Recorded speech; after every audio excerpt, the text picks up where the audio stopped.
ನಮಸ್ಕಾರ. News 18 special ಇಂಟರ್ವ್ಯೂಗೆ ನಿಮ್ಗೆ ಸ್ವಾಗತ. ಅಂಡ್ ಒಂದ್ ರೀತಿ ಹೇಳೋದಾದ್ರೆ ಬಿಗ್ ಬಾಸ್ ಈ ವಾರ ಎಲ್ರಿಗೂ ಕುತೂಹಲ. ಒಂದಷ್ಟು ಕ್ಲಾಸ್ ತಗೊಂಡ್ರು. ಪಂಚಾಯತಿ ಕಟ್ಟನಲ್ಲಿ ಯಾರ್ಯಾರ ಪರ ಯಾರ್ಯಾರ ವಿರೋಧವಾಗಿ ಕಿಚ್ಚ ಅವರು ಮಾತಾಡ್ತಾರೆ ಅನ್ನುವಂಥದ್ದು ಒಂದು ಟಾಪಿಕ್ ಆಗಿತ್ತು. ಒಂದ್ ರೀತಿ ಹಾಟ್ ಟಾಪಿಕ್ ಆಗಿತ್ತು. ಶನಿವಾರ ನೋಡಿದ್ಮೇಲೆ ಭಾನುವಾರ ಇನ್ನೇನೆಲ್ಲ ವಿಶೇಷತೆ ಇರುತ್ತೆ, ಯಾರು ಹೊರಗಡೆ ಬರ್ತಾರೆ, ಇದೆಲ್ಲಾ ಕುತೂಹಲಕ್ಕೆ ಫೈನಲ್ ಆಗಿ ತೆರೆ ಬಿತ್ತು. ಅಂಡ್ ನಮ್ಮ ಬುಲೆಟ್ ರಕ್ಷಕ್ ಬುಲೆಟ್ ರವರು ಈ ವಾರ ಬಿಗ್ ಬಾಸ್ ಮನೆಯಿಂದ ಹೊರಗೆ ಬಂದಿದ್ದಾರೆ. ಅಂಡ್ ಅವರು ಈಗ ನನ್ನ ಜೊತೆ ಇದ್ದಾರೆ. ಬಿಗ್ ಬಾಸ್ ನ ಅವರ ಒಂದು ಜರ್ನಿ ಹೇಗಿತ್ತು ಅವ್ರನ್ನ ಕೇಳೋಣ ಬನ್ನಿ. ಹಾಯ್ ರಕ್ಷಕ್, ಹೇಗಿದ್ದೀರಾ? ಬಿಗ್ ಬಾಸ್ ಮುಗಿಸಿ 4 ವಾರ ಅಲ್ಲಿದ್ದು ಬಂದಿದ್ದೀರಿ. ಫಸ್ಟ್ ಆಫ್ ಆಲ್ ಹೇಳಿ, ಖುಷಿ ಆಗಿದ್ದೀರಾ, ಬೇಜಾರಾಗಿದ್ದೀರಾ, ಹೇಗೆ ಅನ್ನಿಸ್ತಿದೆ? ಇಷ್ಟು ಬೇಗ ಬರ್ತೀನಿ ಅಂತ ಅನ್ಕೊಂಡಿರ್ಲಿಲ್ಲ. ಬರೋವಂಥ ಕ್ಯಾಂಡಿಡೇಟು ನಾನಲ್ಲ. ನನಗೆ ಒಂದು ಗೊತ್ತಾಗುತ್ತೆ, ನಾನು ಕರೆಕ್ಟಾಗಿ ಆಡ್ತಿದ್ದೀನೋ ನಾನು ಕರೆಕ್ಟಾಗಿ ಆಡ್ತಿಲ್ವೋ ಇಲ್ಲ ಹೆಂಗೆ ಏನು ಅಂತ ಗೊತ್ತಾಗುತ್ತೆ. ನನ್ನ ಮನ್ಸಾರೇನೆ ಹೇಳೋದು, ನಾನು ಬರೋವಂಥ ಕ್ಯಾಂಡಿಡೇಟ್ ಅಲ್ವೇ ಅಲ್ಲ. 4ನೇ ವಾರಕ್ಕೆ ಇನ್ನ ಒಂದಷ್ಟು ದಿನ ಜರ್ನಿ ಮಾಡ್ಬೇಕಂತ ಅನ್ಕೊಂಡಿದ್ದೆ. ನಾಮಿನೇಟ್ ಮಾಡಿದಾಗ್ಲೂ ಒಂದು ವಿಡಿಯೋ ಕ್ಲಿಪ್ ಕೊಟ್ಟಿದ್ದೆ ಮನೆಯವರಿಗೆ ಬಂದು, ತಲೆ ಯಾರು ಕೆಡ್ಸ್ಕೊಂಬೇಡಿ, ರಕ್ಷಕ್ ಇಷ್ಟು ಬೇಗ ಬರಲ್ಲ, ಇನ್ನೊಂದಷ್ಟು ದಿನ ಜರ್ನಿ ಮಾಡ್ತಾನೆ ಅನ್ನೋದು. ಎಲ್ಲೋ ಒಂದ್ ಕಡೆ ಅದೊಂದು ಸ್ಟಾಪ್ ಆಗೋಯ್ತು. 4ನೇ ವಾರಕ್ಕೆ 3 ವಾರ ನಾಮಿನೇಟ್ ಆಗಿರ್ಲಿಲ್ಲ. ಒಂದೇ ಸಲ ನಾಮಿನೇಟ್ ಆದೆ, ಒಂದೇ ಸಲ ಎಲಿಮಿನೇಟ್ ಆದೆ. ಆ ತರ ಸ್ವಲ್ಪ ಬೇಜಾರು ಅನ್ಸುತ್ತೆ. ಇನ್ನ ಸ್ವಲ್ಪ ಗೇಮ್ ಕೆಟ್ಟೋಗೋಕ್ಕಿಂತ ಮುಂಚೆ, ಅಲ್ಲಿ ಯಾರೋ ಚೀತ್ ಹೂ ಅನ್ಸ್ಕೊಳಕ್ಕಿಂತ ಮುಂಚೆ ನಾನು ಆಚೆ ಬಂದಲ್ಲ, ನಂತರ ನಾನು ಉಳಿಸ್ಕೊಂಡು ಒಂದು ಖುಷಿ ಇದೆ. ಈಗ ನನಗನ್ಸದ್ದು ಒಂದೇನಂತ ಹೇಳಿದ್ರೆ, ಅಲ್ಲಿದ್ದಂತಹ ಕಂಟೆಸ್ಟೆಂಟ್ ಗಳಲ್ಲಿ ರಕ್ಷಕ್ ಚಿಕ್ಕ ವಯಸ್ಸು, ಜೊತೆಗೆ ಅದು ಒಂದು ರೀಸನ್ ಆಗಿರಬಹುದಾ, ಅಥವಾ ಲಾಸ್ಟ್ ಅಲ್ಲಿ ನೀವೊಂದ್ ಮಾತು ಹೇಳ್ತೀರಾ, ಬಿಗ್ ಬಾಸ್ ಮನೆಯಲ್ಲಿ ನಾನು ಹೆಂಗಿರ್ಬೇಕು ಅನ್ನೋದು ಗೊತ್ತಾಗ್ತಿಲ್ಲ, ಏನ್ ಮಾತಾಡಿದ್ರು ತಪ್ಪು, ಹೆಂಗಿದ್ರು ತಪ್ಪು, ಇನ್ ಹೆಂಗಿರ್ಬೇಕು ಗುರು ಇಲ್ಲಿ ಅನ್ನುವಂತ ಮಾತು ಕೇಳ್ತೀರಾ. ಸೊ ಅದೇನಾದ್ರೂ ಮೈನಸ್ ಆಯ್ತಾ? ಈ 2ರಲ್ಲಿ ಯಾವ್ದು ನೀವು ಬಿಗ್ ಬಾಸ್ ಮನೆಯಿಂದ ಹೊರಗಡೆ ಬರೋದಕ್ಕೆ ಒಂದ್ ರೀತಿ ಕಾರಣ ಆಯ್ತು ಅಂತ ನಿಮ್ಗೆ ಅನ್ಸುತ್ತೆ? ಮುಖವಾಡ ಹಾಕೊಂಡ್ ಬರ್ತಿದ್ ನನಗೆ ಗೊತ್ತಿಲ್ಲ, ಮುಖವಾಡ ಹಾಕೊಂಡ್ ನಾನಲ್ಲ. ಡ್ರಾಮಾ ಮಾಡಕ್ ಗೊತ್ತಿಲ್ಲ, ನಾಟಕ ಮಾಡಕ್ ಗೊತ್ತಿಲ್ಲ, ಸತ್ಯನ ಸತ್ಯ, ತಪ್ಪನ ತಪ್ಪು ಅಂತ. ಅಲ್ಲಿ ನಂಗೆ ಅನ್ಸಿದನ್ನ ನಾನು ಖುಷಿಯಾಗಿ ಹೇಳ್ತಾ ಇದ್ದೆ. ಕೆಲವೊಂದ್ ಕಡೆ ಅನ್ಕೊಂತ ಇದ್ರು, ರಕ್ಷಕ್ ಇವಾಗ ಟ್ರಿಗರ್ ಆಗ್ತಾನೆ, ರಕ್ಷಕ್ ನಾಳೆ ಜಗಳ ಮಾಡ್ತಾನೆ ಅನ್ನೋದು. ರಕ್ಷಕ್ ಬರೀ ಜಗಳ ಮಾಡಕ್ ಹೊರಗಡೆ ಬಂದವನಲ್ಲ, ಇಲ್ಲ ಒಬ್ರು ಮನಸ್ಥಿತಿ ಹಾಳು ಮಾಡ್ಬೇಕಂತ ಬಂದವನು ಅಲ್ಲ. ಎಲ್ಲರ ಜೊತೆ ಖುಷಿಯಾಗಿರ್ಬೇಕು. ಆಚೆ ಅದೇ ಟೆನ್ಷನ್ ಇಂದ ಒಳಗಡೆ ಹೋದವನು. Mobile, family, ದುಡ್ಡಾಗಿರ್ಬೋದು, ಮತ್ತೊಂದಾಗಿರ್ಬೋದು. ತಿರ್ಗಾ ಒಳಗಡೆ ಹೋಗಿ ನಾನೇ ಕಾಲ್ ಕೆರ್ಕೊಂಡು ಬೇರೆಯವ್ರ ಮೇಲೆ ಜಗಳಕ್ಕೆ ಹೋಗಿ ಅವ್ರ ಮನಸ್ಥಿತಿ ಹಾಳು ಮಾಡಿ ನಾನ್ ಯಾಕೆ ಹಂಗಿರ್ಬೇಕು? ಇದ್ರ ಜೊತೆ ಖುಷಿಯಾಗಿರೋಣ. ಬಿಗ್ ಬಾಸ್ ಅಂದ್ರೆ ಜಗಳ ಮಾಡೋದೇ ಅಲ್ಲ. ಕೆಲವ್ರು ಅನ್ಕೊಂಡಿದ್ದಾರೆ ಜಗಳ ಮಾಡಿದ್ರೆ ಬಿಗ್ ಬಾಸ್, ಲವ್ ಮಾಡಿದ್ರೆ ಬಿಗ್ ಬಾಸ್, ರೊಮ್ಯಾನ್ಸ್ ಮಾಡಿದ್ರೆ ಬಿಗ್ ಬಾಸ್, ಜೊತೆಗೆ ಹುಡುಗಿ ಕೂತಿದ್ರೆ ಬಿಗ್ ಬಾಸ್. ಇದಲ್ಲವೇ ಅಲ್ಲ. ಗೇಮ್ ಮಾಡಿದ್ರೆ ಬಿಗ್ ಬಾಸ್, ನಾಟಕ ಮಾಡಿದ್ರೆ ಬಿಗ್ ಬಾಸ್. ಅರ್ಥ ಮಾಡ್ಕೊಳ್ಳಿ ತುಂಬಾ ಚೆನ್ನಾಗಿ. ಓಕೆ, ಸೊ ಅಲ್ಲಿ ಯಾವ ಅವಕಾಶನೂ ಸಿಗ್ಲಿಲ್ಲ, ನಾನು ಹೇಗಿದ್ದೆ ಅದೇ ರೀತಿ ಇದ್ದೆ, ಎಲ್ಲೋ ಒಂದ್ ರೀತಿ ಅದ್ ನನಗ್ ಮೈನಸ್ ಆಯ್ತು. ಇನ್ನೊಂದಿದೆ, ಕೆಲವೊಂದು 5 ನಿಮಿಷ ನೋಡಿ ಎಲ್ಲಾ ಇಂಟರ್ವ್ಯೂನಲ್ಲಿ ನಾನು ಜಡ್ಜ್ ಮಾಡಿ ಇವ್ರು ಕೋಪಿಷ್ಟ ಅನ್ನೋದು ಇದೆ. 5 ನಿಮಿಷದಲ್ಲಿ ನೋಡಿ ಜಡ್ಜ್ ಮಾಡಿರೋರು ನನ್ನೇ ನಾನು ಹಿಂಗೆ ಅಂತ ಹೇಳಿದ್ರೆ 1 ತಿಂಗಳು ಜಡ್ಜ್ ಮಾಡ್ಕೊಂಡ್ ಬರಕ್ ಆಗ್ತಿದ್ರು ಜನ ಇದಾರೆ.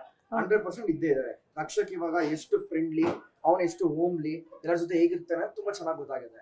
ಓಕೆ, ಈಗ ರಕ್ಷಕ್ ಎಲ್ಲೋ ಒಂದ್ ರೀತಿ ಅಷ್ಟು ದಿನ ನೀವ್ ಹೇಳ್ತಾ ಇದ್ರಿ ನನ್ಗೆ ಸಿಕ್ಕಾಪಟ್ಟೆ ಕೋಪ ಇದೆ, ಸಿಟ್ಟು ಜಾಸ್ತಿ ಇದೆ, ಏನ್ ಮಾತಾಡ್ತೀನಿ ಅನ್ನೋದು ಗೊತ್ತಾಗಲ್ಲ ಕೋಪ ಬಂದಾಗ ಅಂತ. ಆದ್ರೆ ಅಲ್ಲಿ ಹೋದಾಗೆಲ್ಲ ಕೆಲವೊಂದು ವಿಚಾರದಲ್ಲಿ ನೀವು ಟ್ರಿಗರ್ ಆದ್ರಿ, ಕೆಲವೊಂದು ಪದಗಳನ್ನ ಅವಾಯ್ಡ್ ಮಾಡಿದ್ರಿ. ಬಟ್ ಎಲ್ಲೋ ಒಂದು ಪದ, ಗೂಬೆ ಅನ್ನುವಂತಹ ಪದ, ಎಷ್ಟು ಬೇಜಾರಾಯ್ತು ಆ ಒಂದು ಪದಕ್ಕೆ. ಸುದೀಪ್ ರವರು ನಿಮ್ನ ಕ್ಲಾಸ್ ತಗೊಂಡ್ರು, ಅದೆಷ್ಟು ನೋವಾಯ್ತು, ಮಾಡಿದ ತಪ್ಪು ಅಂತ ಏನಾದ್ರು ಅನ್ಸ್ತಾ ಅಂತ? ಅವಾಗ ಅನ್ಸಿದ್ ಒಂದೇ, ಗೂಬೆ ಅನ್ನೋ ವರ್ಡ್ ಇಷ್ಟು ದೊಡ್ಡದ ಅಂತ ಅನ್ಕೊಂಡೆ. ನನಗೆ ಡೌಟ್ ಆಗೋಯ್ತು 1 ನಿಮಿಷ. ಅಯ್ಯೋ, ನಾನು ಎಷ್ಟೋ ಸಲ ಅನ್ಸ್ಕೊಂಡಿದ್ದೀನಿ, ನಾನು ಎಷ್ಟೋ ಸಲ ಹೇಳಿದ್ದೀನಿ ಗೂಬೆ ಅಂತ. ಬೇರೆಯವ್ರ ಮಾತು ಹೇಳಿದ್ ದೊಡ್ಡದಾಗಿಲ್ಲ, ಬೇರೆಯವ್ರು ಬೇರೆ ಬೇರೆ ಪದಗಳು ಯೂಸ್ ಮಾಡಿದ್ರು. ಅದ್ ಯಾವ್ಯಾವ ಬ್ಲಾಕ್ ಅಲ್ಲಿ ಯೂಸ್ ಮಾಡಿದ್ರು ಅದು ನಂಗೆ ತುಂಬಾ ಚೆನ್ನಾಗಿತ್ತು. ಅದನ್ನ ಎಲ್ಲೂ ಟಗಾಫರ್ ಆಗಿಲ್ಲ, ಅಲ್ಲಿ ಯಾರಿಗೂ ಟಾರ್ಗೆಟ್ ಆಗಿಲ್ಲ. ನಾನು ಹೇಳಿದ್ ಒಂದೇ ಒಂದು ವರ್ಡ್ ಗೂಬೆ ಅಂತ, ಅದು ತುಂಬಾ ಟಾರ್ಗೆಟ್ ಆಯ್ತು.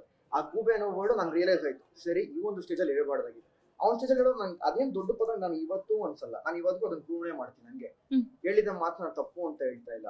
ಕೆಲವ್ರು ಮನ್ಸಿಗೆ ಬೇಜಾರು ಮಾಡಬಾರ್ದು ಅಂತ ಈ ಪ್ರತಾಪ್ ಅವ್ರಿಗೆ ಬೇಜಾರಾಯ್ತು, ನಾನು ಸಾರಿ ಕೇಳಿದೆ. ಜಗಳ ಆಡಿದ ವಿಷಯಕ್ಕೆ ನಾನು ಸಾರಿ ಕೇಳಿಲ್ಲ. ಜಗಳ ಆಡಿದ ವಿಷಯ ನಾನು ಯಾವ್ದಕ್ಕೂ ಸಾರಿ ಕೇಳಲ್ಲ. ಯಾಕೆ ಅಂತ ಹೇಳಿದ್ರೆ, ನನಗೆ ರೈಟ್ ಅನ್ಸ್ದಾಗ ನಾನು ಅದಕ್ಕೆ ಫೈಟ್ ಮಾಡ್ತೀನಿ, ನನಗೆ ನಾನು ತಪ್ಪು ಅನ್ಸ್ದಾಗ ನಾನು ಕ್ಷಮೆ ಕೇಳ್ತೀನಿ. ಅಲ್ಲಿ ನನಗೆ ಒಂದು ಪಾಯಿಂಟ್ ಅನ್ಸ್ತು, ಕ್ಯಾಪ್ಟನ್ ಶಿಕ್ಷೆ ಕೊಡಬೇಕು, ಬಿಗ್ ಬಾಸ್ ಅಲ್ಲ. ಬಿಗ್ ಬಾಸ್ ಒಳಗೆ ಬಂದಾದ್ಮೇಲೆ ನಾನು ಕ್ಯಾಪ್ಟನ್ ಆದವನು. ಕ್ಯಾಪ್ಟನ್ ಆಗಿ ಬಿಗ್ ಬಾಸ್ ಮನೆ ಒಳಗೆ ಹೋಗಿಲ್ಲ ನಾನು. ಅದನ್ನ ಫಸ್ಟ್ ಅರ್ಥ ಮಾಡ್ಕೊಬೇಕು. ಹ್ಮ್. ಗೂಬೆ ತರ ಮಾತಾಡ್ಬೇಡ ನೀನು ಅಂತ ಹೇಳಿದೆ.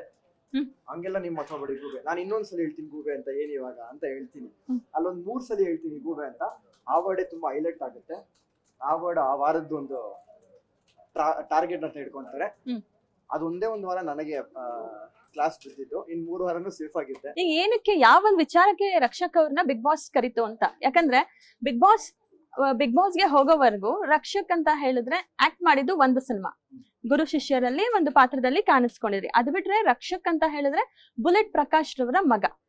ಅದನ್ನ ಹೊರತುಪಡಿಸಿದ್ರೆ ಸೋಷಿಯಲ್ ಮೀಡಿಯಾದಲ್ಲಿ ರಕ್ಷಕ್ ರವರ ಒಂದಷ್ಟು ಡೈಲಾಗ್ಸ್ ಗಳನ್ನ ಟ್ರೋಲ್ ಮಾಡಿದ್ದು ಬಿಟ್ರೆ ರಕ್ಷಕ್ ರವರನ್ನ ಯಾಕೆ ಬಿಗ್ ಬಾಸ್ಗೆ ಕರ್ಸ್ಕೊಂಡ್ರು ಅಂತ ನಿಮಗೆ ಅನ್ಸುತ್ತೆ?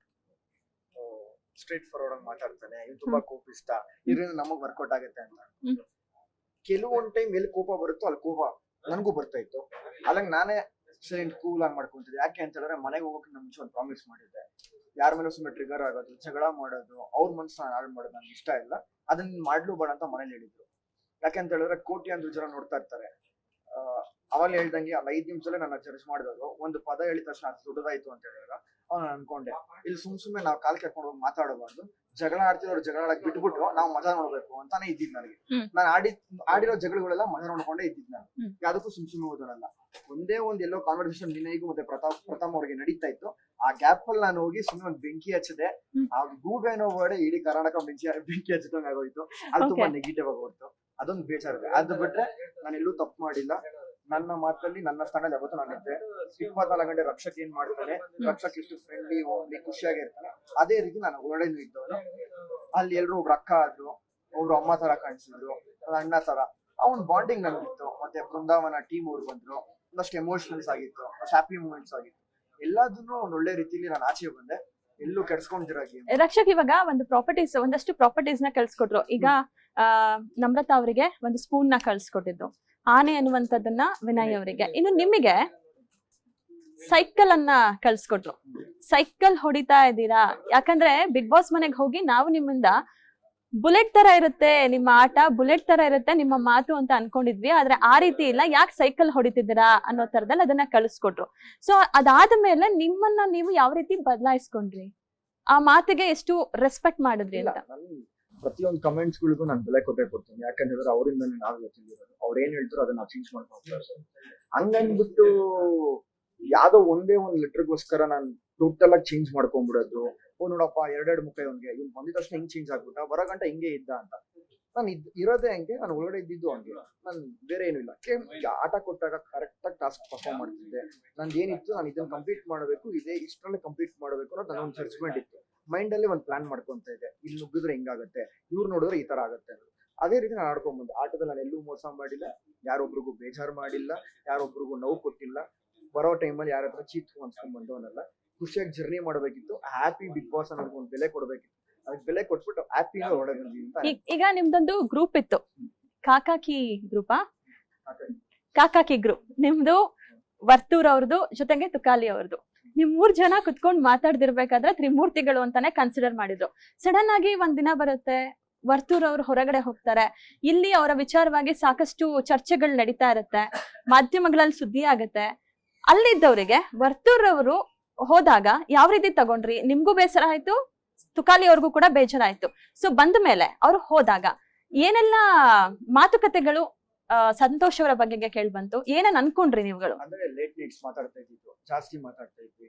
ಮತ್ತೆ ನಾವು ವರ್ತು ಸಂತೋಷ್ ಅವರ ಕಾನ್ವರ್ಸೇಷನ್ ಸಿಂಗಲ್ ಆಗಿ ಮಾಡಿರೋದು, ಬಿಸ್ನೆಸ್ ಟಾಕ್ಸ್, ಈ ಕುರಿ ತಗೊಂಡ್ರೆ ಹೆಂಗೆ, ಅಲ್ಲಿ ಶೆಡ್ ಹಾಕಿದ್ರೆ ಹೆಂಗೆ, ಈ ಹಸು ಎಷ್ಟು ಕರಾಗೋ, ಇದೆಲ್ಲ ಮಾತಾಡ್ತಿದ್ದು. ಅದೆಲ್ಲ ನೆನಪಾಯ್ತು. ಮೊದಲನೇ ದಿನ ಮೇ ಬಿ ನಾಳೆ ಬಂದ್ಬಿಡ್ತಾರೆ, ಮೇ ಬಿ ಏನೋ ಅವ್ರದೇನೋ ಬಿಸ್ನೆಸ್ ಗೋಸ್ಕರ ಹೋಗಿದ್ದಾರೆ, ಇಲ್ಲ ಅವ್ರ ಮನೆ ವಿಚಾರಕ್ಕೋಸ್ಕರ ಹೋಗಿದ್ದಾರೆ ಅಂತಾನೆ ಅನ್ಕೊಂಡಿದ್ದು. ಫಸ್ಟ್ ಟೈಮು ಕನ್ವೆನ್ಷನ್ ರೂಮಿಂದ ಬಂದಾಗ ಏನಾಯ್ತಣ ಅಂತ ಕೇಳಿದಾಗ ಏನೂ ಇಲ್ಲ, ಏನೋ ಸಿಗ್ನೇಚರ್ ಒಂದು ಹಾಕ್ಬೇಕಿತ್ತು, ಅದಕ್ಕೋಸ್ಕರ ಅನ್ಕೊಂಡೆ. 2ನೇ ಸಲ ಹೋಗಿ ಬಂದಾಗ ತುಂಬಾ ಅಪ್ಸೆಟ್ ಆದ್ರೂ, ಬೇರೆ ತರನೇ ಕಾಣಿಸ್ತು. 3ನೇ ಸಲ ಹೋಗಿ ಯಾವಾಗ ಬರ್ಲಿಲ್ವೋ ನಮ್ಗೆ ಸ್ವಲ್ಪ ಭಯ ಆಗ್ತಂತು. ಏನಾಗೋಯ್ತು, ಯಾರೋ ಅಂದ್ರೆ ಅದೊಂದು ಅವ್ರ ದೊಡ್ಡಪ್ಪನು ಯಾರೋ ಹೆಲ್ತ್ ಇಶ್ಯೂ ಇದೆ, ಈಗ ಅವ್ರದೇನೋ ಆಗಿದೇನೋ. ಅಂದ್ರೆ 2 ಸಲ ಅವ್ರನ್ನ ಬಿಗ್ ಬಾಸ್ ಒಳಗಡೆ ಕರೀತಾರೆ. ಸೊ 2 ಸಲ ಆದ್ಮೇಲೆ 3ನೇ ಸಲಕ್ಕೆ ವರ್ತೂರ್ ಅಲ್ಲಿಂದ ಹೊರಡ್ತಾರೆ. ನಮಗೆ ಕಾಣಿಸಲ್ಲ, ಅವಾಗ ಮರೆ ಆಗ್ತಾರೆ 1 ವಾರ. ಅವಾಗ ಆ ಗ್ಯಾಪ್ ಅಲ್ಲಿ ಏನೇನೋ ನಮ್ ತಲೆ ಬಿಡುತ್ತೆ. ಒಂದಷ್ಟು ಜನ ಮೇ ಬಿ ಅವರು ದೊಡ್ಡಪ್ಪ ಏನೋ ಆಗಿರ್ಬೇಕೇನೋ, ಹೆಲ್ತ್ ಇಶ್ಯೂಸ್, ಇಲ್ಲ ಏನು ಅವ್ರ ಮಾಮೂಲಿ ಬಿಸ್ನೆಸ್ ಏನೋ ಪ್ರಾಬ್ಲಮ್ ಆಗಿರ್ಬೇಕೇನೋ, ಇಲ್ಲ ಅವ್ರದೇನೋ ಫ್ಯಾಮಿಲಿ ಪ್ರಾಬ್ಲಮ್ ಆಗಿರ್ಬೇಕು, ಇದೆಲ್ಲ ಒಂದಷ್ಟು ತಲೆಗೆ ಬರುತ್ತೆ ಸೊ ನಮ್ಗೆ. ಗೊತ್ತಾಯ್ತಾ ಫೈನಲ್ ಆಗಿ ಅವ್ರು ಯಾಕೆ ಹೊರಗ್ ಬಂದಿದ್ರು ಅಂತ? ಇಲ್ಲ ಇಲ್ಲ ಇನ್ನೂ ನಾನು ಗೊತ್ತಾಗಿಲ್ಲ. ಒಂದಷ್ಟು ಕೇಳ್ದೆ, ಆಮೇಲೆ ಹೇಳ್ದೆ ನಾವು ಆಡ್ತಿರೋ ನಾಟಕಗಳೆಲ್ಲ ನೀನ್ ಅಲ್ಲಿ ಕೂತ್ಕೊಂಡು ಸೀಕ್ರೆಟ್ ರೂಮ್ ಅಲ್ಲಿ ನೋಡ್ತಿದ್ದಲ್ಲ ಅಣ್ಣ ಅಂದ್ರೆ, ಸತ್ಯಗಳು ದೇವ್ರ ಮೇಲೆ ಹಣೆ ಮಾಡಿ ಹೇಳ್ತೀನಿ ನಾನು ಇರ್ಲೇ ಇರ್ಲಿಲ್ಲ ಇಲ್ಲಿ ಅಂತ ಕೇಳ್ತಾರೆ. ನಾನು ಸಪರೇಟ್ ರೂಮ್ ಅಲ್ಲಿ ಇದ್ದೆ, ಬೇರೆ ಕಡೆ ಒಂದು ರೂಮ್ ಮಾಡಿದ್ರು, ಅಲ್ಲಿದ್ದೆ ನಾನು ಅಂತ ಹೇಳಿದ್ರು. ಆಮೇಲೆ ಆಚೆ ಬಂದಾದ್ಮೇಲೆ ವಿಷಯ ಗೊತ್ತಾಯ್ತು. ಓಕೆ, ನೀವ್ ಹೇಳಿದ್ರಿ ಈಗ ಕಿಚ್ಚ ಸುದೀಪ್ ಅವರ ವಿಚಾರಕ್ಕೆ ಬಂದ್ರೆ, ಫಸ್ಟ್ ಡೇ ನೀವು ಹೋದಾಗ ಎಂಟ್ರಿ ಆಗಿರ್ಬೋದು ಅಥವಾ ಹೊರಗಡೆ ಬರುವಾಗ ಸುದೀಪ್ ಸರ್ ಅವರ ಜೊತೆಗೆ ಸಾಕಷ್ಟು ಕಾನ್ವರ್ಸೇಷನ್ ನಡೀತು, ಆದ್ರೆ ತುಂಬಾ ಕಡಿಮೆ ಅವಧಿಯಲ್ಲಿ ನನ್ನ ತೋರ್ಸಕ್ಕಾಯ್ತು. ಆ ಒಂದು ಸಂದರ್ಭದಲ್ಲಿ ನೀವು ಹೇಳ್ತೀರಿ ಸುದೀಪ್ ಸರ್ ಅವರು ನಿಮ್ಮ ತಂದೆಯವರ ಐತಲ್ಲಕ್ಕಡಿ ಮೂವಿಯಲ್ಲಿ ನಿರ್ಮಾಪಕರಾದಾಗ ಫ್ರೀ ಆಗಿ ಬಂದ್ರು ಆ ಒಂದು ಸಿನಿಮಾದಲ್ಲಿ ಆಕ್ಟ್ ಮಾಡ್ತಾರೆ. ಆ ವಿಚಾರದ ಬಗ್ಗೆ ಮಾತಾಡಿದ್ರಿ. ಸೊ ಈ ಒಂದು ಸಮಯ ನಿಮ್ಗೆ ಕೊಡದೆ ಇದ್ವಂತದ್ದು, ನಿಮ್ಮ ಮಾತನ್ನ ಕಡಿಮೆ ಮಾಡಿರುವಂತದ್ದು, ಈ ರೀತಿಯ ಒಂದು ವಿಚಾರಗಳು ಬಿಗ್ ಮನೆಯಲ್ಲಿ ನಿಮ್ಗೆ ನಡೀತು ಅಂತ ಅನ್ನಿಸ್ತಿದ್ಯಾ? ನಿಮ್ಮ ಪಕ್ಕದಲ್ಲಿ ಅಕ್ಕಪಕ್ಕದವರಾಗಿರ್ಬೋದು, ನಿಮ್ಮ ತಾಯಿಯವರಾಗಿರ್ಬೋದು, ನಿಮ್ಮ ಸ್ನೇಹಿತರು ಹೇಳಿರೋ ಹಾಗೆ ರಕ್ಷಕ್ರವರನ್ನ ಯಾವ ರೀತಿ ತೋರಿಸಲಾಯ್ತು ಬಿಗ್ ಬಾಸ್ ನಲ್ಲಿ ಅನ್ನುವಂಥದ್ದು ನಿಮ್ಮ ಕಿವಿಗೆ ಬಿದ್ದಿತ್ತು. ಯಾರೋ ಬಂದು ಹೇಳಿದಾಗ ನಮ್ದ್ರೆ ಇರ್ಬೋದು, ನಮ್ಮ ಅಮ್ಮನೇ ನನಗೆ ಹೇಳಿದಾಗ ನೀನ್ ಇಷ್ಟು ಕಮ್ಮಿ ಕಾಣಿಸ್ಕೊಂಡಿದ್ಯಾ, ನೀನ್ ಇದ್ಯಾ ಅಂತಾನೆ ಗೊತ್ತಾಗಿಲ್ಲ ಮನೇಲಿ ಅಂತ ಬೇಜಾರು ಅನ್ಸು. ಹಂಗಂದ್ರೆ ನಾನು 24 ಗಂಟೆ ನಿದ್ದೆ ಮಾಡ್ತಾ ಇರ್ಲಿಲ್ಲ. 24 ಗಂಟೆ ನನ್ಗೇನು ಶಿಕ್ಷೆ ಕೊಟ್ಬಿಟ್ಟಿದ್ರ ಬಿಗ್ ಬಾಸ್ ಮಾತಾಡಬೇಡ ಅಂತ, ಇಲ್ಲ ಒಂದ್ ಮೂಲೆ ಕೂತ್ ಮಾತಾಡ್ತಿದ್ದೆ. ನನ್ನ ಆಕ್ಟಿವಿಟೀಸ್ ನಾನು ಏನೇನ್ ಮಾಡ್ಬೇಕು ಎಲ್ಲಾ ಮಾಡ್ತಿದ್ದೆ. ಅದ್ ನನಗೆ ಗೊತ್ತಿಲ್ಲ ಹೊರಗಡೆ ಏನ್ ನಡೀತು ಏನಾಯ್ತು ಅನ್ನೋದು. ಅದ್ರ ಬಗ್ಗೆ ನಾನು ಆನ್ಸರ್ ಮಾಡೋಕ್ಕೂ ನನ್ಗೆ ಇಷ್ಟ ಇಲ್ಲ.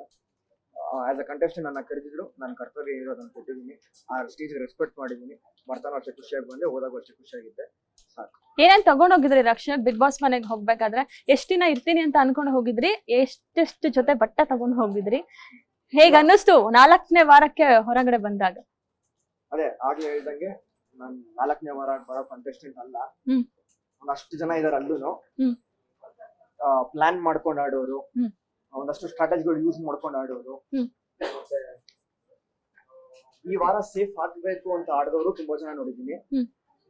ಪ್ಲಾನ್ ಮಾಡ್ಬಿಟ್ಟು ಜಗಳ ಚೆನ್ನಾಗ್ ಆಯ್ತಾ ಅಂತ ನೋಡಿದವರು ಅಂತ ಹೇಳಿದೀನಿ. ತಪ್ಸಪ್ ಬಂದ್ಬಿಟ್ಟು ಕ್ಲಿಕ್ ಆಯ್ತು ಅಂತ ಹೇಳಿದವರು ನೋಡಿದ್ದೀರಿ. ನನಗೆ ಆತರ ನಾಟಕ ಆಡೋ ಜನ ನನಗೆ ಗೊತ್ತಿಲ್ಲ, ಅದಕ್ಕೆ ನಾನು ಕಿರಿಕಿಗೆ ಹೋಗಿಲ್ಲ. ಎಲ್ಲಿ ನನ್ನ ಮಾತಿಗೆ ನಾನು ನಿಂತ್ಕೋಬೇಕು, ನಾನು ನಿಂತಿದ್ದೆ. ಕೊನೆ ಟೈಮಲ್ಲೂ ಅಷ್ಟೇ ಉತ್ತಮ ಬಂದ್ಬಿಟ್ಟು ನಾವು ವಿನಯ್ ಅವರು ಕೊಟ್ವಿ, ಕಳಪೆ ಬಂದು ಸಂಗೀತ ಅವರು ಕೊಟ್ವಿ. ವೀಕೆಂಡ್ ಬಂದಾಗ ಅದು ಚೇಂಜ್ ಆಗುತ್ತೆ. ಉತ್ತಮ ಅನ್ನೋ ಮೆಡಲ್ ಬಂದು ಸ್ನೇಹಿತಕ್ಕೆ ಹೋಗುತ್ತೆ. ಅವಾಗ ಇಡೀ ಮನೆ ಮಾತೆ ಚೇಂಜ್ ಮಾಡ್ಬಿಡ್ತಾರೆ. ಕರೆಕ್ಟ್, ನಾವು ಸ್ನೇಹಿತ ಕೊಡ್ಬೇಕಿತ್ತು ಅಂತ. ಅಲ್ಲೂ ನನ್ನ ಮಾತಿಗೆ ನಿಂತ್ಕೊಂಡೆ, ವಿನಯ್ ಅವರಿಗೆ ನಾನು ಉತ್ತಮ ಕೊಡೋದು ಅಂತ. ಅದೇ ಕೆಲವೊಂದ್ ಕಡೆ ನನ್ಗೆ ಅನ್ಸುತ್ತೆ ಸ್ವಲ್ಪ ಡ್ರಾಮ್ಯಾಟಿಕ್ ಇತ್ತು.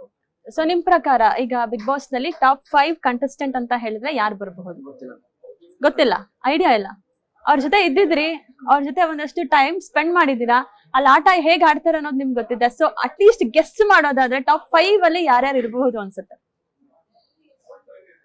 ಮೇ ಬಿ ನಮ್ರತಾ, ವಿನಯ್, ಸಂಗೀತ,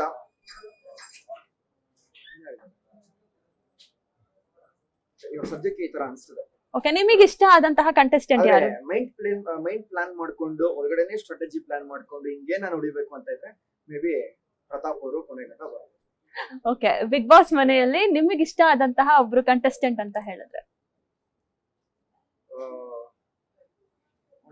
ಸಾಕಷ್ಟು ಜನ ಅದೇ, ಒಬ್ರಲ್ಲ, ತುಂಬಾ ಅಂತ ಹೇಳಿದ್ರೆ ಜಾಸ್ತಿ ಬಾಂಡಿಂಗ್ ಅಂದ್ಕೊಂಡಿದ್ದು ನಮ್ಮ ಹತ್ರ. ನಮ್ರತಾ ಬೇಜಾರಾಯ್ತು ಬಿಟ್ಟು ಬರೋದ್ರೆ, ಮತ್ತೆ ತುಕಾಲಿ, ವಿನಯ್ ಎಲ್ಲ ಒಂದೇ ಟೀಮ್ ಅಲ್ಲಿ ಇದ್ದಿದ್ದು. ನಮ್ ಪ್ಲಾನ್ ಮಾಡ್ತೀವಿ ಒಂದೇ, ಗೇಮ್ ನ ಚೆನ್ನಾಗಿ ಆಡ್ಬೇಕು ಅಂತ. ಅಲ್ಲಿ ಪೋಟ್ರೆ ಆಗಿದ್ದೆ ಬೇರೆ, ನಾವೆಲ್ಲ ಲೀಡ್ ನಿಂತ್ಕೊಂಡು ಅವ್ರು ನಿಂತಿರ್ತಾ ಇದೀವಿ ಮೇಲೆ ಅಂತ. ನಾವ್ ಆಪೋಸಿಟ್ ಟೀಮ್ ಏನಕ್ಕೆ ಹೋಗಿಲ್ಲ ಅಂತ ಹೇಳಿದ್ರೆ ಅಲ್ಲಿ ಡಾಮಿನೇಟಿಂಗ್ ಇತ್ತು. ನಾವ್ ಹೇಳಿದ್ ಮತ್ತೆ ಕೇಳ್ಬೇಕು ಅಂತ. ನಾನು ಹೇಳಿದ್ ಮಾತೆ ಕೇಳ್ಬೇಕು ಅಂತ ಹೇಳಿದ್ರೆ ನನಗ್ ಕೋಪ ನೆತ್ತಿಗಿರ್ತದೆ. ನಾನ್ ಹಂಗಿಲ್ವೇ ಇಲ್ಲ. ಎಲ್ರು ಹೇಳಿದ್ ಮಾತು ಒಂದ್ ತಗೊಂಡಾಗೆ ಒಂದು ಟೀಮ್ ಆಗೋದು. ಅವಾಗ ನನ್ನ ಆಪೋಸಿಟ್ ಟೀಮ್ ಹಂಗಿತ್ತು, ನಾವ್ ಹೇಳಿದ್ ಮಾತೆ ಕೇಳ್ಬೇಕು, ನಾವ್ ಆಡಿದ ಆಟನೇ ಆಡ್ಬೇಕು. ವಿನಯ್, ನಾನು, ಸ್ನೇಹಿತು, ನಮ್ರತಾ, ತುಕಾಲಿ ಎಲ್ಲ ಒಂದ್ ಟೀಮ್ ಅಲ್ಲಿ ಇದ್ದಾಗ ನಾವ್ ಹೆಂಗೆ ಅಂತ ಹೇಳಿದ್ರೆ ನಾವು ಒಂದಷ್ಟು ಇನ್ಪುಟ್ಸ್ ಕೊಡ್ತಾ ಇದ್ವಿ. ಒಂದಿಷ್ಟು ಮಧ್ಯದಲ್ಲಿ ಒಂದ್ ಬಾಕ್ಸ್ ಅಲ್ಲಿ ಹಾಕಿದ್ರೆ ಈ ಇನ್ಪುಟ್ಸ್ ತಗೊಂಡ್ಬೋದು ನಾವು, ಈ ಇನ್ಪುಟ್ಸ್ ಬೇಡ ನಮ್ಗೆ ಅಂತ ಈ ತರ ಪ್ಲಾನ್ ಮಾಡ್ಕೊಂಡು ಆಡಿದವರು. ಆದ್ರೆ ಆಚೆ ಕೊಟ್ರೆ ಹೆಂಗಾಗಿದೆ ಅಂತ ಹೇಳಿದ್ರೆ ನಾವೆಲ್ಲ ವಿನಯ್ ಅವ್ರನ್ನ ಎತ್ತಿಟ್ರಿ ಮೇಲೆ ಅಂತ. ಎಲ್ರು ಅವ್ರವ್ರ ವ್ಯಾಲ್ಯೂ ಇಂದ ಹೊರಗಡೆ ಬಂದಿರೋರು, ಅವರು ಆಟನೇ ಅವ್ರು ಆಡ್ತಾ ಇರೋದು. ಇಲ್ಲಿ ಯಾರು ಆಟಗಳು ಯಾರು ಬಿಡ್ಕೊಡ್ತಾ ಇಲ್ಲ. ಯಾಕೆ ಅಂತ ಹೇಳಿದ್ರೆ ಒಬ್ಬ ಆಚೆ ಹೋದ್ರು ಅವ್ನಿಗೊಂದು ರಿಗ್ರೆಟ್ ಇರುತ್ತೆ, ನಾನು ಇವ್ನ ಎತ್ತಿಟ್ಬಿಟ್ಟು ಬಂದ ಅನ್ನೋದು. ಯಾರು ಹಂಗೆಲ್ಲ ಆಡ್ತಾ ಇಲ್ಲ. ಸೊ ಇವಾಗ ಈ ವಾರ ಬಳೆ ವಿಷಯ ಸಾಕಷ್ಟು ಸದ್ ಮಾಡ್ತು. ಆ ವಿಷಯದಲ್ಲಿ ನಾನಿಲ್ಲ, ನಾನು ಆ ಪ್ರಶ್ನೆಗೆ ಉತ್ತರ ಕೊಡಲ್ಲ. ಯಾಕಂದ್ರೆ ಟೀಮ್ ಅಲ್ಲಿ ನೀವ್ ಇದ್ರಲ್ವಾ? ಟೀಮಲ್ಲಿ ಇದ್ದೆ. ಹಾ, ಈ ವಿಷಯ ದೊಡ್ಡದಾಗತ್ತಲ್ಲ ಗೊತ್ತಾಗಿದ ತಕ್ಷಣ ನಾನು ಸೈಲೆಂಟ್ ಆಗ್ಬಿಟ್ಟೆ. ಓಕೆ, ಗೊತ್ತಿತ್ತು ಹಾಗಾದ್ರೆ ಮುಂಚೆನೆ ಆಗುತ್ತೆ ಅಂತ. ಪಕ್ಕ ಗೊತ್ತಿತ್ತು. ಓಕೆ, ಯಾಕಂದ್ರೆ ಒಂದು ಫ್ರೆಂಡ್ಸ್ ಹೇಳ್ದಾಗ ಆತರ ಆ ಪದ ಇನ್ನೊಂದ್ ಕಡೆ ದೊಡ್ಡದಾಗುತ್ತೆ ಅಂತ ಹಂಗನ್ಬಿಟ್ಟು ನಾವು ಸುಮ್ಮನೆ ಕೂತ್ಕೊಂಡು ವಿನಯ್ಗೆ ನಾವು ಸಪೋರ್ಟ್ ಮಾಡಿದ್ವಿ ಅಂತ ಅಲ್ಲ. ವಿನಯ್ ನಮ್ ಟೀಮಿಗೆ ಬಂದಾಗ ವಾಪಸ್ ಬಂದಾಗ ಈ ಮಾತುಗಳು ಆಡಬಾರ್ದಾಗಿದ್ದು ತಪ್ಪಾಯ್ತು. ಅದೇ ಹೇಳಿಲ್ಲ ಅವಾಗ್ಲೇ, ದೊಡ್ಡ ಮಾತುಗಳು ತುಂಬಾ ಕೆಳಗೆ ಹೊಂಟೋಯ್ತು. ನಾನು ಹೇಳಿದ್ ಗೂಬೆ ಅನ್ನೋ ತುಂಬಾ ಮೇಲಕ್ಕೆ ಹೊಂಟೋಯ್ತು ಅಷ್ಟೇ. ಅದು ತುಂಬಾ ಚೆನ್ನಾಗಿ ಅರ್ಥ ಮಾಡ್ಕೊಂಡೆ ನಾನು. ಓಕೆ, ಬಿಗ್ ಬಾಸ್ ಮನೆಯಿಂದ ಹೊರಗ್ ಬಂದ್ಮೇಲೆ ಏನ್ ಮಿಸ್ ಮಾಡ್ಕೊಳ್ತಿದ್ದೀರಾ? ಮೈಕ್, ಬಿಗ್ ಬಾಸ್ ವಾಯ್ಸ್, ಆಮೇಲೆ ಒಳ್ಳೆ ಗಳು, ಸ್ಟೋರ್ ರೂಮ್, ರೆಸ್ಟ್ ರೂಮ್ ಅಲ್ಲಿ ನಿದ್ದೆ ಮಾಡ್ತಾ ಇದ್ದಿದ್ದು. ಓಕೆ, ನಿದ್ದೆ ಮಾಡಕ್ ಹೋಗ್ತಿದ್ರಿ ರೆಸ್ಟ್ ರೂಮ್ ಗೆ? ಕೆಲವೊಂದ್ ಟೈಮ್ ರೆಸ್ಟ್ ರೂಮ್ ಅಲ್ಲಿ ನಿದ್ದೆನೂ ಮಾಡಿದೀನಿ. ಅಷ್ಟೆಲ್ಲ ನೆನಪುಗಳು, ಮಾತುಗಳು ಮಿಸ್ ಮಾಡ್ಕೊಂತೀನಿ. Okay okay, super, all the very best. ಹೊರಗಡೆ ಬಂದಿದ್ರಾ, ಚಾನ್ಸಸ್ ಇದೆ ವೈಲ್ಡ್ ಕಾರ್ಡ್ ಎಂಟ್ರಿ ಮೂಲಕನಾದ್ರೂ ಹೋಗಿ ಅನ್ನುವಂಥದ್ದು ನಮ್ಮ ಹಾರೈಕೆ. ಜೊತೆಗೆ ಎಲ್ಲರೂ ಕೂಡ ಅದೇ ಹೇಳ್ತಿದ್ದಾರೆ. All the very best, thank you so much. Thank you. So ನೋಡಿದ್ರಲ್ಲ, ಬಿಗ್ ಬಾಸ್ ಮನೆಯಿಂದ ಆಚೆ ಬಂದಿದ್ದಾರೆ. 4ನೇ ವಾರಕ್ಕೆ ಹೊರಗಡೆ ಬಂದಿರುವಂತಹ ರಕ್ಷಕ್ ಅವರಿಗೆ ಆಲ್ ದ ವೆರಿ ಬೆಸ್ಟ್ ಅಂತ ಹೇಳ್ತಾ, ನೋಡ್ತಾ ಇರಿ ನ್ಯೂಸ್ 18, ಜಾಲ ನಮ್ಮದು, ಬಲ ನಿಮ್ಮದು.